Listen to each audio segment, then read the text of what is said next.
Vessel Tosca. Go to Vessel Tosca. Vacate your engine room. Vacate your engine room. We're prepared to subject you to disabling fire.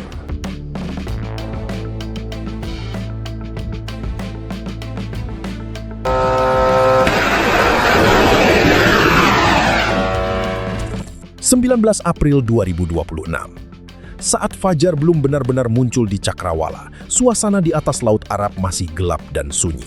Namun di balik kegelapan itu, sebuah operasi militer sedang berlangsung. Sebuah helikopter militer Amerika Serikat melesat rendah membelah udara malam. Di dalamnya, pasukan marinir lengkap dengan persenjataan bersiap menjalankan misi yang telah direncanakan dengan matang. Target mereka bukan sesuatu yang kecil. Sebuah kapal kargo raksasa sepanjang sekitar 274 meter berlayar sendirian di tengah lautan. Kapal itu dikenal dengan nama Tosca, atau dalam versi lain disebut TKA oleh pihak Iran. Saat helikopter mendekat, kapal tersebut mulai melambat, hingga akhirnya kapal itu benar-benar berhenti.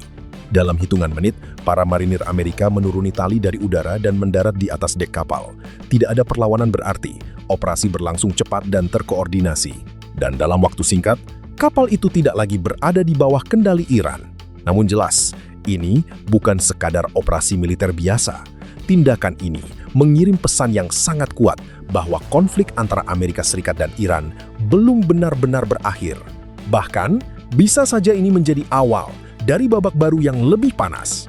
Dan, benar saja, tidak butuh waktu lama sebelum respons dari Iran mulai terlihat. Jika kita mundur ke belakang, akar dari semua ini sebenarnya sudah dimulai sejak beberapa minggu sebelumnya. Pada 28 Februari 2026, Amerika Serikat melancarkan sebuah operasi besar yang dikenal sebagai Operasi Epic Fury. Dalam operasi ini, jet tempur canggih seperti F-35 dan pembom siluman B-2 Spirit digunakan untuk menghantam berbagai target penting di Iran. Mereka tidak sendirian, Israel juga ikut terlibat dalam serangan tersebut. Target utama operasi ini adalah fasilitas nuklir dan markas militer strategis Iran. Hasilnya sangat signifikan. Salah satu tokoh paling berpengaruh di Iran, Ayatollah Khamenei, yang telah lama berada di puncak kekuasaan, dilaporkan tewas dalam serangan tersebut. Kehilangan sebesar itu tentu tidak akan dibiarkan begitu saja. Memasuki awal Maret, Iran mulai melancarkan serangan balasan. Rudal balistik ditembakkan ke berbagai pangkalan militer Amerika Serikat di kawasan Timur Tengah, termasuk di Kuwait, Bahrain, dan Uni Emirat Arab. Tidak hanya itu, Iran juga memainkan strategi lain yang tidak kalah penting. Selat Hormuz, jalur vital perdagangan energi dunia, mulai mereka tekan. Puluhan hingga ratusan kapal tanker dan kapal kargo ditahan. Lalu situasi semakin diperketat dengan pemasangan ranjau laut di beberapa titik strategis. Ketegangan meningkat dengan cepat. Namun pada awal April, kedua pihak sempat mencapai kesepakatan gencatan senjata melalui mediasi di Pakistan. Selat Hormuz kembali dibuka, tetapi dengan syarat baru Iran mulai memberlakukan biaya sekitar $1 juta untuk setiap kapal yang melintas. Situasi sempat mereda, namun hanya sementara. Tidak lama setelah itu, Amerika Serikat kembali mengambil langkah tegas dengan mengumumkan blokade laut. Ketegangan kembali meningkat, hingga akhirnya memuncak pada insiden penyitaan kapal Tosca. Insiden ini terjadi ketika kapal tersebut sedang dalam perjalanan menuju pelabuhan Bandar Abbas di Iran. Menurut laporan, kapal perang Amerika Serikat telah memberikan peringatan berulang selama kurang lebih 6 jam. Mereka meminta kapal menghentikan perjalanan dan bahkan memerintahkan agar ruang mesin dikosongkan. Namun semua peringatan tersebut diabaikan. Akibatnya, tindakan tegas diambil. Kapal perang Amerika menembaki bagian ruang mesin untuk melumpuhkan kapal. Sebelum akhirnya pasukan marinir naik ke atas dek dan mengambil alih kendali. Yang menarik, kapal yang melakukan operasi ini bukan kapal biasa. Kapal tersebut adalah USS Farragut, sebuah kapal perusak kelas Arleigh Burke yang termasuk salah satu yang paling canggih dalam armada Amerika Serikat. Kapal ini dilengkapi berbagai sistem modern, termasuk teknologi laser Odin yang mampu mengganggu sensor drone musuh. Persenjataannya juga sangat lengkap, mulai dari meriam utama kaliber 127 mm hingga 96 sel peluncur vertikal MK, F-41 yang dapat membawa berbagai jenis rudal, termasuk Tomahawk dan Standard Missile. Belum lagi, sistem pertahanan jarak dekat dan senjata tambahan lainnya. Nilai kapal ini diperkirakan mencapai sekitar $1 miliar, menjadikannya salah satu benteng tempur paling kuat di laut. USS Farragut juga memiliki rekam jejak yang cukup impresif. Pada tahun 2024, kapal ini pernah diserang lebih dari selusin proyektil, termasuk drone dan rudal di Laut Merah.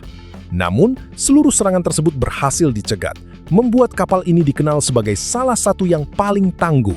Presiden Donald Trump sendiri sempat menyampaikan pernyataan melalui media sosialnya.